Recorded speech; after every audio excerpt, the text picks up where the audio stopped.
Hi అండి. అందరికీ నమస్కారం. సెంట్రల్ గవర్నమెంట్ జాబ్స్ అంటే ఎస్ఎస్‌సి నుంచి మంచి నోటిఫికేషన్ అయితే రిలీజ్ అయింది. జూన్ 30వ తారీఖున నోటిఫికేషన్ అనేది రిలీజ్ చేశారు.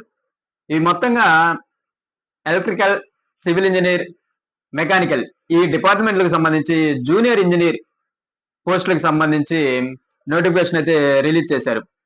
ఇవి జూన్ 30వ తారీఖున నోటిఫికేషన్ రిలీజ్ అయింది. వీటికొచ్చేసరికి లాస్ట్ డేటు జూలై 21వ తారీఖు. అంటే ఈ మంత్ 21వ తారీఖున లాస్ట్ డేట్ గా ఇవ్వడం జరిగింది. ఇటుకొచ్చేసరికి అప్లికేషన్స్ అనేవి ఆల్రెడీ స్టార్ట్ అయినాయి. ఈ మొత్తం కూడా ఆన్‌లైన్ లోనే అప్లై చేసుకోవచ్చు. Not and offline. అంటే ఈ మొత్తంగా ఆన్‌లైన్ లో చేసుకోవాలి. ఇటుకొచ్చేసరికి ఫీజు వచ్చేసరికి రూ. 100 మాత్రమే ఉంటుంది. ఇవి ఎస్సీ, ఎస్టీ, ఫిమేల్స్ వారికైతే అసలు ఫీజు అనేది ఏమి లేదు. ఇకపోతే ఈ అప్లికేషన్స్ ఫీజు అనేది రూ. 100 ఉంది. ఈ ఫీజు లాస్ట్ డేట్ వచ్చేసరికి జూలై 21న అప్లికేషన్ అనేవి లాస్ట్ డేట్. 22వ తారీఖున ఫీజు 22వ తారీఖు అంటే ఒక రోజు తర్వాత అయినా కానీ ఈ ఫీజు అనేది పే చేసుకోవచ్చు. ఈ మొత్తం కూడా ఆన్‌లైన్ లోనే అప్లై చేసుకోవాలి. ముందు ఈ దీనికి సంబంధించి రిజిస్ట్రేషన్ అనేది చేసుకోవాలి. ఇవి ఎవరైనా అప్లై చేయాలి, రిజిస్ట్రేషన్ చేసుకోవాలి అనుకుంటే మన డిస్క్రిప్షన్ లోనే లింక్ అనేది ప్రొవైడ్ చేయడం జరుగుతుంది. ఈ మనం ఇచ్చిన లింక్ ద్వారా కూడా ఆన్‌లైన్ లోనే అప్లై చేసుకోవచ్చు. ఇకపోతే ఇవి మొత్తంగా కూడా రెండు రెండు పేపర్లు అయితే ఉండటం జరిగింది. టైర్ 1, టైర్ 2 అంటే ఫస్ట్ పేపర్ లో సెలెక్ట్ అయిన వారి అంటే ఎవరైతే మార్క్స్ అనేది వచ్చినాయో వారిని మాత్రమే సెలెక్ట్ అయ్యారో వారికి మాత్రమే సెకండ్ పేపర్ అనేది ఉంటుంది. ఈ సెకండ్ పేపర్ ఈ రెండు పేపర్లు కంప్లీట్ చేసిన వారికి డాక్యుమెంట్ వెరిఫికేషన్ అంటే మొత్తంగా 3 స్టేజ్లు అనేది ఇవ్వడం జరిగింది. ఈ 3 స్టేజ్ కంప్లీట్ అయితే డైరెక్ట్ జాబ్ అనేది రావడం జరిగింది. ఇకపోతే ఇటుకు వచ్చేసరికి ఏజ్ లిమిట్ వచ్చేసరికి 18 సంవత్సరాల నుంచి 30 సంవత్సరాల వరకు అంటే 18-30 ఎవరైతే 30 సంవత్సరాలు ఉన్నారో అంతవరకు మాత్రమే వీటికి వచ్చేసరికి ఏజ్ రిలాక్సేషన్ ఉంది. ఈ ఏజ్ రిలాక్సేషన్ వచ్చేసరికి ఎస్సీ ఎస్టీలకి 5 ఇయర్స్ ఉంది. బీసీ వాళ్ళకైతే 3 ఇయర్స్ అలాగే హ్యాండిక్యాప్డ్ పీడబ్ల్యూ వాళ్ళకైతే 10 ఇయర్స్ ఏజ్ రిలాక్సేషన్ అయితే ఉంది. లేకపోతే వీటికి పేపర్ 1 అంటే టైర్ 1 ఎగ్జామ్స్ ఎప్పుడు పెడతారు అంటే అక్టోబర్ 21 నుంచి 31వ తారీఖు అంటే ఎగ్జాక్ట్ డేట్ అనేది అనౌన్స్ చేయడం జరిగింది. అక్టోబర్ నెలలో దీనికి సంబంధించి 27 తారీఖు నుంచి 31వ తారీఖు వరకు ఈ టైర్ 1 కి సంబంధించి ఎగ్జామ్స్ అయితే కండక్ట్ చేస్తారు.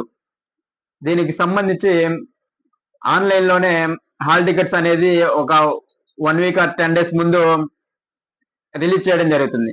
ఈ హాల్ టికెట్ సంబంధించిన లింక్ కూడా ఎప్పుడైతే రిలీజ్ చేస్తారో అప్పుడు మన ఛానల్లోనే ప్రొవైడ్ చేయడం జరుగుతుంది. ఇకపోతే ఈ పేపర్ 2కి సంబంధించి అంటే పేపర్ 1లో ఎవరైతే సెలెక్ట్ అయ్యారో వారికి పేపర్ 2 కండక్ట్ చేస్తారు. ఈ పేపర్ 2 సంబంధించి జనవరి, ఫిబ్రవరి అంటే వీటికి వచ్చేసరికి ఎగ్జాక్ట్ డేట్ అయితే అనౌన్స్ చేయలేదు. జనవరి, ఫిబ్రవరి నెలలో ఈ డేట్ అండ్ ఎగ్జామ్ పేపర్ 2 అనేది కండక్ట్ చేయడం జరుగుతుంది. ఈ పేపర్ 2 కూడా కంప్లీట్ అయిన వారికి డాక్యుమెంట్ వెరిఫికేషన్ అనేది చేయడం జరుగుతుంది. ఇకపోతే క్వాలిఫికేషన్ వచ్చేసరికి డిప్లొమా అండ్ డిగ్రీ అంటే ఈ మెకానికల్, సివిల్, ఎలక్ట్రికల్ ఈ 3 డిపార్ట్మెంట్ లో ఎవరైతే డిప్లొమా అండ్ బీటెక్ అనేది కంప్లీట్ చేశారో వారికి మాత్రమే పర్టికులర్ గా డిపార్ట్మెంట్స్ కూడా ఇవ్వడం జరిగింది. వీరికి మాత్రమే ఈ పోస్టులకు అనేది ఎలిజిబుల్ అనేసి అయితే చెప్పడం జరిగింది. కాబట్టి ఎవరైతే సివిల్, ఎలక్ట్రికల్, మెకానికల్ వీరికి మాత్రమే ఈ పోస్టులకు అనేది అప్లై చేసుకుంటారు అనేసి చెప్పడం జరుగుతుంది. ఇకపోతే అప్లై చేసేటప్పుడే స్టడీకి సంబంధించిన mark list and Aadhaar card, ration card ఇవన్నీ దగ్గర పెట్టుకొని అప్లై చేసుకుంటే ఏం మిస్టేక్స్ లేకుండా అప్లై చేసుకోవచ్చు. ఒకవేళ పొరపాటున ఏదైనా మిస్టేక్స్ ఉన్నాయి అంటే మోడిఫికేషన్స్ కి డేట్ వచ్చేసరికి ఆగస్ట్ 1 అండ్ 2 ఈ 2 డేస్ మాత్రమే మోడిఫికేషన్స్ కి డేట్ అనేది ఇవ్వడం జరిగింది. ఈ 2 డేస్ లో మాత్రమే మోడిఫికేషన్స్ అనేవి చేసుకోవచ్చు. ఇకపోతే ఈ పేపర్ 1 వచ్చేసరికి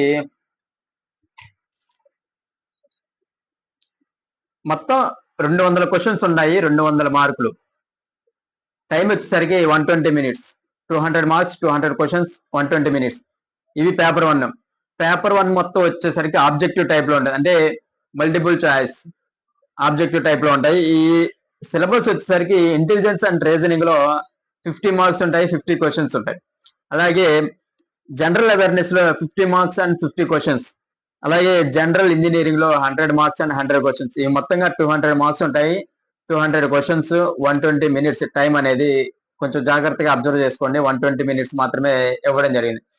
ఇది ఫస్ట్ పేపర్ వచ్చేసరికి వీటిలో 1/4 నెగిటివ్ మార్కింగ్ అనేది ఉంది. దయచేసి గమనించండి.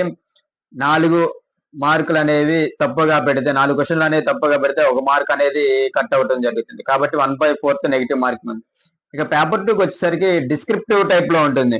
ఈ మొత్తం కూడా జనరల్ ఇంజనీరింగ్ అంటే ఏ డిపార్ట్మెంట్ వాళ్ళైతే అప్లై చేస్తున్నారో దానికి సంబంధించి డిస్క్రిప్టివ్ టైప్ లో ఉంటుంది. ఈ మొత్తం కూడా 300 మార్కులకు ఉంటుంది. 120 మినిట్స్ అంటే 300 మార్క్స్ 120 మినిట్స్ మాత్రమే ఇవ్వటం జరిగింది. ఇవి కాబట్టి ఎవరైతే ఎలిజిబిలిటీ ఉన్నారో వారు అప్లై చేసుకొని ఈ సెంట్రల్ గవర్నమెంట్ జాబ్ అనేది పొందుతారనేసి అయితే భావిస్తున్నాం. ఇటుకు వచ్చేసరికి మెయిన్ గా డేట్ ఆఫ్ బర్త్ వచ్చేసరికి 10th క్లాస్ మార్క్ లిస్ట్ ప్రకారమే వాళ్ళు ఈ మీ డేట్ ఆఫ్ బర్త్ అనేది కన్సిడర్ చేయడం జరుగుతుంది. కాబట్టి 10th క్లాస్ లో ఏ విధమైన ఏ డేట్ అనేది ఉందో మీరు అదే దాని ప్రకారమే ఈ డేట్ ఆఫ్ బర్త్ కూడా ఎంటర్ చేసుకోవాల్సి ఉంటుంది. వాళ్ళు 10th మార్క్ లిస్ట్ నే డేట్ ఆఫ్ బర్త్ గా కన్సిడర్ చేస్తారు. కాబట్టి మీరు దగ్గర ఉన్న డాక్యుమెంట్స్ అన్ని కరెక్ట్ మేనర్ లో దగ్గరగా ఉంచుకొని అప్లికేషన్ అనేది ఫిల్ చేసుకుని రేపు డాక్యుమెంట్ వెరిఫికేషన్ అప్పుడు కూడా అన్ని కరెక్ట్ గా ఒరిజినల్స్ అనేవి దగ్గర పెట్టుకొని డాక్యుమెంట్ వెరిఫికేషన్ అప్పుడు వాళ్ళకి ప్రొవైడ్ చేస్తే మీ డాక్యుమెంట్స్ అన్ని కరెక్ట్ గా ఉంటే మీకు అనేది జాబ్ అనేది ఇవ్వడం జరుగుతుంది. ఓకే అండి, థ్యాంక్ యూ. ఈ ఇన్ఫర్మేషన్ కానీ మీకు నచ్చినట్టయితే మా ఛానల్ సబ్స్క్రైబ్ చేయండి.